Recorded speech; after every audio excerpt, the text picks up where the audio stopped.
I'm Dana Moriello, and you're listening to This Is a Thing, the podcast where I interview entrepreneurs who started unusual businesses and found success on their own terms. We talk about how they got their wild ideas, how they decided to act on them, and how they've grown. And today we're talking to Andrew Evans, founder of the Magic Patio. Now, I met Andrew about 10 years ago when I went to the first version of his Magic Speakeasy in his apartment in San Francisco. To get to the show, you walked through his bedroom where he had a custom Murphy bed that flipped up to reveal a ticket counter and snack sales area, and then you went back into his patio, which was strung with twinkle lights and fitted with a custom stage that he performed magic on. It was one of the coolest things I have ever done, and it was unbelievably magical. Now, Andrew started his career wanting to design roller coasters. He then spent 2 years building tree houses and worked at IDEO with the title Wild Card, where he had carte blanche to bring his unique skills and creativity to all of the firm's design projects. Multiple times, he quit one dream job to go to another dream job. He's always following his curiosity and betting on himself.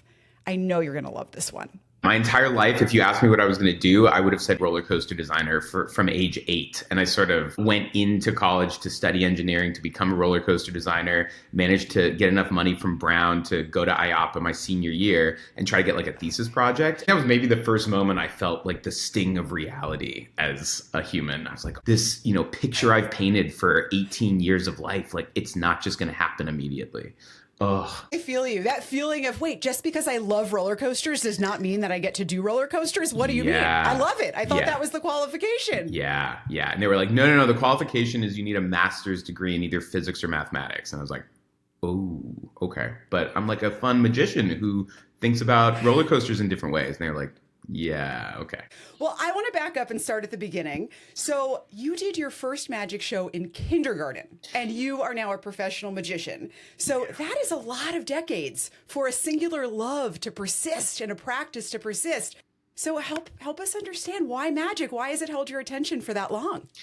I've always been someone who just goes deep on a lot of kind of random, quirky things. Magic is the one that seems to have stuck. I will also say the way I have fallen in love with magic has evolved over the years. My very first show when I was young, it was for an elementary school talent show. Pretty massive audience, actually. Like, it was all the kids and their parents and all that, probably like 500 plus people in a giant gymnasium or something. I think probably in the early days, what hooked me was, if I'm being real, this is definitely like ego driven, but it was having that knowledge about something that I knew other people didn't. And there's like a little mischievous quality to that, and getting to show people things that they couldn't understand and be the person that holds that power. So that was probably in the early days. But then also as that even started evolving, I was just really interested in a lot of the little mechanisms and things that you could buy. And, it's almost like when you get a magic trick, some of these tricks really just work themselves. You don't need any sleight of hand or anything. And you would do it for the first time. You'd almost fool yourself. It was just cool. It was fun. I always played with Legos and Connects and buildings. So the things were probably what first drew me to magic. And there was a transition when you were 12, when someone put money in your hand for the first time to do magic. And it went from being a hobby to, wow, someone will actually pay me to do this. And I'm curious, how did it feel to get paid for the first time? Did adding money to the mix at all change what magic meant to you? Absolutely. I feel like I always had a little bit of this entrepreneurial bent, even though I never knew what the word entrepreneurs were. That was not a part of my vocabulary back then. But yeah, as a kid, I would raid the candy jar and try to sell candy back to my parents to make money. I got a $20 bill after doing a birthday party magic show for my sister's best friend. And I think getting like a $20 bill for this thing that I just loved doing and had a lot of fun doing was like, all right, well, then maybe there's something else here. Let's keep going. So from there, I worked at a magic shop in high school, and I was performing for a lot of elementary school birthday parties and make $50 a show or something like that. And it was cool. That definitely opened up the idea to this thing moving from just a hobby that I show my friends and family to something I show people in the world in a different way. Was the dream always to be a full-time working magician? Absolutely not. I actually feel like I rebelled against that. In looking back on my life and careers, I think I've always been a designer, even though that was also a word I didn't know for a while. I always thought I was an engineer, and that's certainly a part of what I do, and I love engineering, but I've always been interested in designing different, often kind of quirkier, out of the ordinary experiences. Roller coasters being a great example of that. And most of the things I've done in my life have been with that design bent. And magic was always felt a little distinct from that. I mean, I loved designing and building magic tricks as well. So there was some design that found itself there. But I always thought of the career much more as design and engineering, and magic as the hobby, not even a side hustle, really a hobby. And then sometimes that hobby came with a paycheck. It was never the goal to do this full time. Well, there's so few people that have an absolute straight path from what they originally wanted to do to what they're doing now. And I love your path through design and experience design, creating wonder. So talk us through a little bit about that path. You mentioned roller coasters. I'm going to tease everybody that tree houses are a part of this as well. So there's a lot of story there. Walk us through the path. I look back on the early days and it all feels pretty consistent, which is that I've loved these two parts of life that often are distinct. So I've loved math, physics, engineering, physical building, construction, all of that kind of stuff. I've always been drawn to that. And then I also love art and writing and theater. So those pieces of life often are a little distinct. Like theater and engineering don't often go together. But I went to college and was doing both. Very naturally, that became set design, which feels obvious in a sense, in a way that I never thought about in the early days. But that's a great example of where finding these little intersections of the things that I love doing. It's sort of how I've lived my entire life and certainly my career. So after sort of saying goodbye to the dream of being a roller coaster designer after college, I went back to the Northwest, which is where I'm from, just south of Seattle. And it was actually around the holiday time. I was at Barnes & Noble's and I saw on their like 50% off rack, there was a coffee table book about tree houses. And I was like, oh my gosh, this is amazing. I mean, these are like high-end tree houses, like plumbing, bathrooms, showers, kitchens, all of that. And I was flipping through the book just thinking, wow, this is all the stuff I like to do, like a little bit of architecture and building and whatnot. And then I got to the end and turns out the guy who wrote this book and was designing these tree houses was based out of Seattle. So I cold called him and ended up getting hired and was designing and building these high-end tree houses for 2 years, which felt like a very natural next step for all the stuff that I love doing. But until I had seen that book, I never thought about tree houses as an application for all this stuff. So many of us would have picked up that book from Barnes & Noble, looked at it and said, this is amazing, this is so inspiring, and then put it back on the shelf. I think what makes the difference between dreamers and doers like you are you took that step of you made that cold call. Was that always natural to you? How did you come to that decision to say, I'm actually going to look this guy up and call him now? My parents are both professors and they're retired now, but I think curiosity and creativity were sort of the currency in our household. Anytime my sister or I showed an interest in anything, just immediately they were like, yes, let's do that. Let's see what we can do. So, roller coasters early on, we would be doing summer trips to the East Coast and we would stop in Ohio for 2 days as a Passover because Sandusky, Ohio has Cedar Point, one of the best roller coaster spots in the country. And so, parents took us to ride roller coasters because their son was interested in them. So there was always this sense of, yeah, let's see where this can go. Also, this was sort of a pre-internet era when I was growing up. And so the way to be curious about something was to go out and do it or find someone who was doing it, not search on Google, what is this thing? And so I think the notion of doing as a way to learn has been ingrained in me from an early age and still certainly how I go about life. Just before I saw that book at Barnes & Noble's, I had applied to the Stanford design program.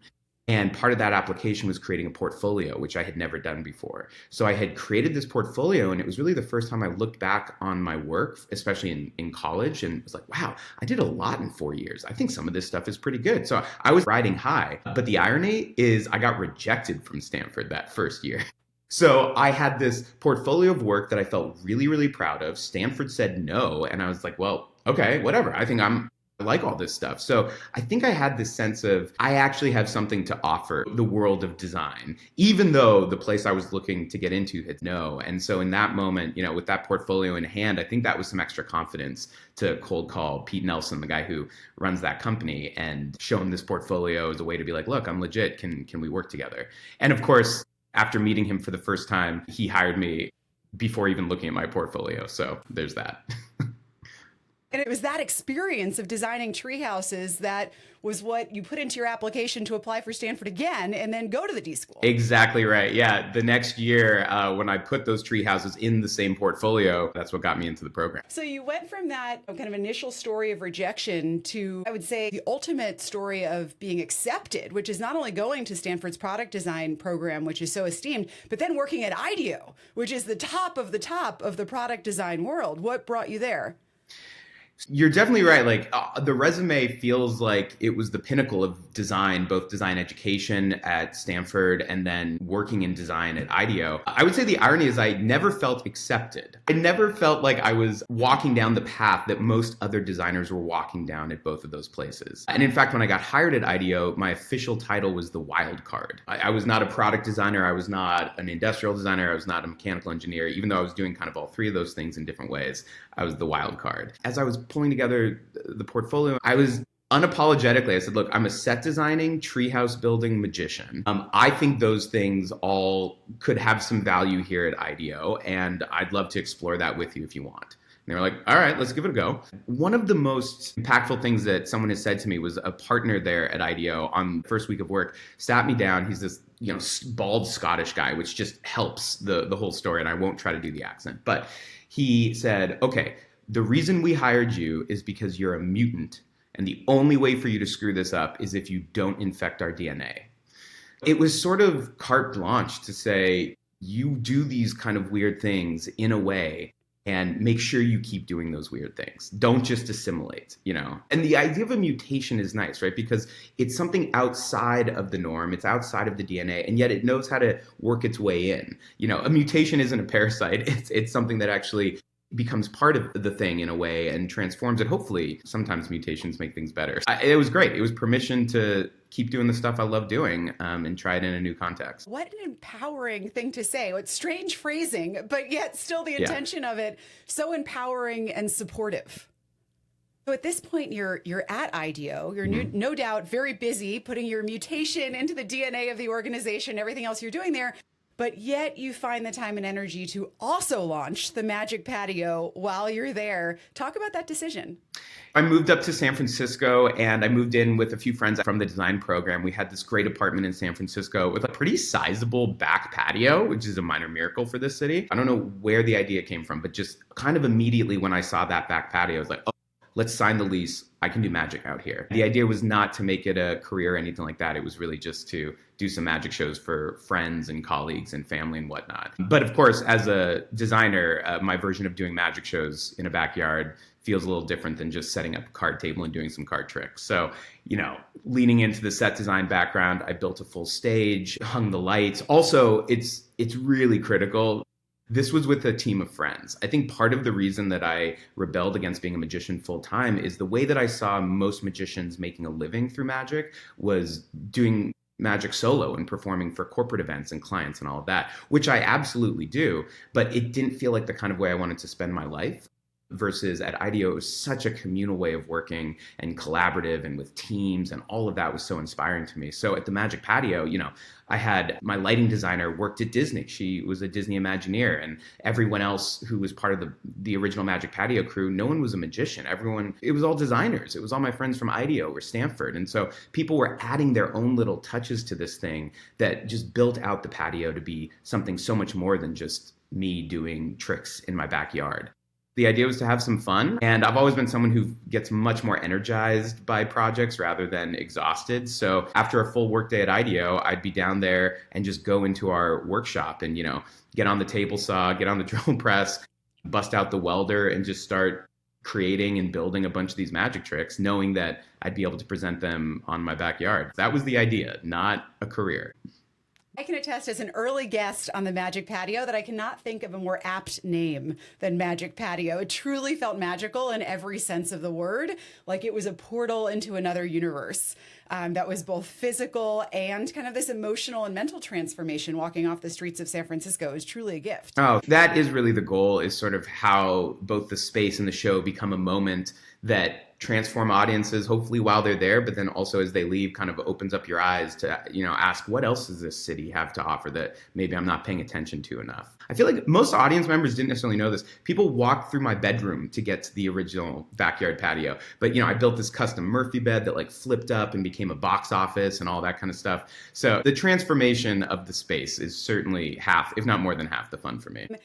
What started as a fun project with friends, as you described it, that you did not intend to be a full-time job, has become something that you quit IDEO for. You are doing full-time. You've expanded and grown tremendously. I want to know more about that decision to go from fun project with friends to this is what I'm doing now. Honestly, the hardest part of that decision was leaving IDEO, not doing the Magic Patio full-time. The Magic Patio full-time felt kind of like a no-brainer at that point. I did 5 years of shows on that original backyard patio with this group of friends. We could only perform in the summer because it was an outdoor show. So we did shows roughly May through November if the weather allowed. And in the 5th year, we sent an email out to this list that had built up. We ended up selling 1,000 tickets in 60 seconds. So the entire summer's worth of shows were gone. And it was very clear in that moment that there was a supply problem, not a demand problem. And we had kind of maxed out what this thing could be in a backyard. But it had very organically built up. Again, maybe it was because I wasn't trying to build this thing into a career, and it was truly the fun of making it, the fun of presenting it, and then for the audience, the fun of receiving it. Like, it was just all fun, and it grew in a way that was unexpected. So we got to this point where it couldn't really grow any further in its current form, and I loved doing this thing. The people I was doing it with loved doing it too, and the audiences loved it. So I was like, we've got all the ingredients. We just need to push it a little bit more. And that means something that's not in my backyard. So I had also been working at IDEO now for about 3 or 4 years at that point, helping all these companies try to create innovative concepts or experiences or services or programs or whatever it was. And so I had that moment of just feeling like, wow, I've helped a lot of other people do this. Maybe I'm going to try helping myself do this. Let's see how this goes. I think I've got these skills. Let's give it a go. And so truly, the entrepreneurial angle was half the fun for me. And seeing if I could make it happen. Again, I felt incredible support from this group of friends, as well as incredible support from the city and the people who were helping it exist through coming and seeing the shows. I was happy to take that risk. Leaving IDEO was hard because it was a place of inspiration, friendship, culture, and growth. So that was the hard part. I didn't really fully leave. It was a soft exit. I kept the email address for quite a while. I would go in and lead projects every once in a while. So it was sort of a step back, but not a full step away. A lot of the original the new Magic Patio was built in the IDEO shop even, and some of the tricks as well. So I was just very excited about this thing. And while it felt like a bit of a risk, the only real risk felt financial. And when I had that unlock, I don't know. I was like, hey, I'm still young. If my bank account goes to zero, I'll get another job. Like, that's okay. But let's give this a go while there's excitement and momentum and see how far we can push it. Spoken like a true entrepreneur who embraces uncertainty and risk. And I love the way in that story that usually when people think about quitting their jobs, it's more of the fear of the risk and the financial risk. But it seems so special how you articulated that it was about leaving a community of people who were supporting you and leaving the growth opportunities that were there. So it wasn't all about financial risk. It was also about the opportunity cost of those things, which feels really honest. Also, if I'm being honest, when I started doing the math, I was like, I actually think the Magic Patio could lead to a better financial situation. I saw a path towards not becoming the next Silicon Valley billionaire, but certainly creating a sustainable life with this thing. So that path at least felt like it was there if we could make it happen. And what were your goals? You talked about it's not about being the billionaire, it's about sustainable life. Were the goals that you had of what you wanted the Magic Patio to become to be a success for you? I wasn't trying to be a producer or a curator of other magicians. Really, the Magic Patio, I don't see it as a venue. I see it as a complete experience. So the space, the show, all of that is designed to give the audience a specific experience that we've created. And so I never wanted to get to the point where it was about programming new magicians every single week. So the goal, first and foremost, was to create a new space that was legal because the original patio wasn't, and being able to do shows year round because it was going to be indoors. And then from there, try to build up again the audience base in such a way that it could sustain. Back then, we did Friday and Saturday shows every other week. But now here we are 6 years later, and I now perform Thursday, Friday, and Saturday every week. So the number of shows has bumped up. Obviously, the number of tickets we're selling has gone up. And that's kind of the goal. And that goal has been realized, which is creating a sustainable magic show in San Francisco where I get to perform this show 3 nights a week for audiences. But of course, I'm always thinking about what does 3 years, 5 years, 10 years look like. I've always had a dream of opening a second Magic Patio up in Seattle.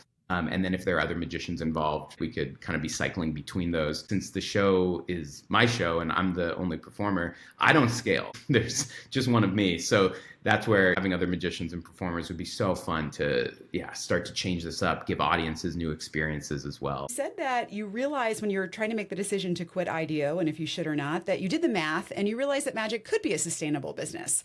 So help us understand the business of magic. And just at a high level, what are the sources of revenue? What are the main costs? How does the business side of magic work? My version of magic is quite different from a business model than most magicians. They don't have their own venue. They don't have their own space. So they perform private shows, gigs. And often where that makes most sense is in the corporate world. So doing corporate shows. I do a lot of corporate magic and I do a lot of private parties and events. And I'd say that's probably maybe at this point, even 50% of the income, which was never the goal because for me, I was trying to focus on the patio specifically. But very organically after do all these shows at the Magic Patio and people from companies see the show and then naturally have the idea themselves like, oh, wait, could you do that for us at Google? Could you do that at Apple? And now I've even designed the show in such a way that it's pretty portable. So I can go on site and perform for larger events and that kind of stuff. I also do a lot of private events at the Magic Patio on site. The team does a buyout at the Magic Patio. We can, do drinks and catering and host a really awesome private event. That is another part of the business model. But then bread and butter is still ticket sales. And that feels pretty distinct, but it is certainly what I was imagining going into the Magic Patio. And the whole reason to create a venue and a space was to sell tickets. And right now, 3 nights a week, Thursday, Friday, Saturday, I feel incredibly grateful to say those shows are almost entirely sold out, usually 1 to 2 weeks in advance. And we've done 0 advertising or marketing. It's all word of mouth. Originally, the Magic Patio, when it was on my backyard, was a speakeasy because it needed to be. I was careful when I built everything to find all the nice little loopholes in the planning and the codes of San Francisco, but it was right on the edge of legal. Creating this new space is now legal, and yet that kind of secrecy vibe, I think, is part of the secret sauce of the Magic Patio. So I'm happy we haven't really had to advertise because it lets it still just be this little whisper that you hear around San Francisco. And someone's like, oh my God, I heard about that thing. Like, wait, do you know it? You went? Oh my, okay, let's go. It's all been word of mouth. And, we sell about 200 tickets a week. There are so many kids out there, and you were one of them, who would say, magic is amazing, and are probably looking at you and saying, I cannot believe that this grown-up adult gets to do magic for their job. So what do you say to that kid? What do you say to that kid about the places where they're right and it truly is magical and incredible and everything they're imagining, and the places where there's a little bit of real talk and it's also business and a job at the end of the day? If you want to know the real deal of what it's like to be a magician for a living, I got to admit, every time I'm on stage, those are my favorite hours of the week. I just love performing. I love seeing an audience light up.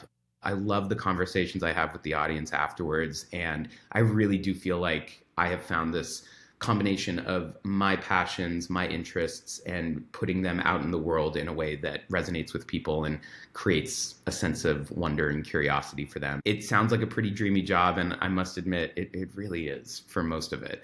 Maybe that's less about magic specifically and more just about I've found a way to bring so many of my passions together, from the engineering, design, and architecture of creating this whole space, the Magic Patio, and then the experience design of how people find out about it, what happens when they enter, what happens when they leave, and then, of course, the magic itself, which I love deeply and love performing. I think finding your own path that connects a lot of the dots that maybe are unique and of interest to you, that's really the goal. And for me, it happens to be magic, but more specifically, the Magic Patio, which is this culmination of a lot of different things that I've been interested in. And then also, yeah, there are moments where I'm not doing magic. I don't have an audience in front of me. I am dealing with the city with permits. I am doing payroll, all of that kind of stuff. The truth is, I actually even love some of that. Like, there's something about knowing that that is the work required to keep a business sustainable that just, it feels like it's part of it, but not a negative part of it. I feel overwhelmed currently in some ways, just based on the outreach and, people who are either issues with tickets or wanting private events or all that kind of stuff. So, I mentioned originally part of my nerves around magic were around how solo of a career it seemed to be and how much I thrive working with people. And I do feel like right now it's a little bit more of a solo pursuit. I've got friends who still help with the patio. I have a stage manager who works with me there, and I've got a dear friend who helps with emails and some of the administrative work. But yeah, there are some times where you just got to sit down, put on the headphones and say, this next hour is about emails. And here we go. Is that part of what's next for you, to build more of that team and rebuild even more community around yourself in this next stage? I think absolutely. Like, in the idea of what it could look like to expand the patio could be to Seattle. But right now I'm thinking about what does it look like to create a new one here in San Francisco, where we could have a slightly larger theater, maybe even a second smaller theater as part of it, so that other magicians could start to perform. And that's exciting because it's opening up the patio to more people. But the real excitement there is it would mean creating a bit more of a team around it. Andrew, you are an entrepreneur who I admire tremendously. I admire that you are somebody who had very specific goals, which are unusual, and I'm sure were called weird by others at one point or another. But you did them and you made them succeed, and you succeeded on your own terms. So I'm so grateful that you shared that story. Who's an entrepreneur that you see and you think, oh my gosh, I cannot believe that they made this crazy, amazing dream into a business. I want to know more. I'm gonna raise the banner for Pete Nelson right now, who's the treehouse designer that I got to work with for a couple years, and man, so inspiring. He is someone who I'm happy to consider both a friend and a mentor, and seeing him with a vision and then creating a company around it, both doing custom tree houses for people around the world, but also building treehouse bed and breakfast where you get to stay in these incredible magical spaces yourself, experience nature, experience the trees, and just thinking of this one passion, tree houses, and all the different vectors that it could be explored on. And he has done that. He's made a great living for himself, and every time I interact with him, he still loves what he's doing. That was Andrew Evans talking about his journey starting and growing his magic speakeasy, the Magic Patio. If you're in San Francisco, get over to Andrew's website as fast as you can and try and nab one of those quick to sell out tickets. We have links for you in the show notes. And if you want to be the first to know about all of the incredible founders of unusual businesses that I interview on this podcast, like Andrew, and browse the growing archive, make sure you're subscribed to my newsletter, nationofdoers.substack.com. I drop all the stories there first. This is Dana Moriello, and I can't wait to see you next week on This Is a Thing.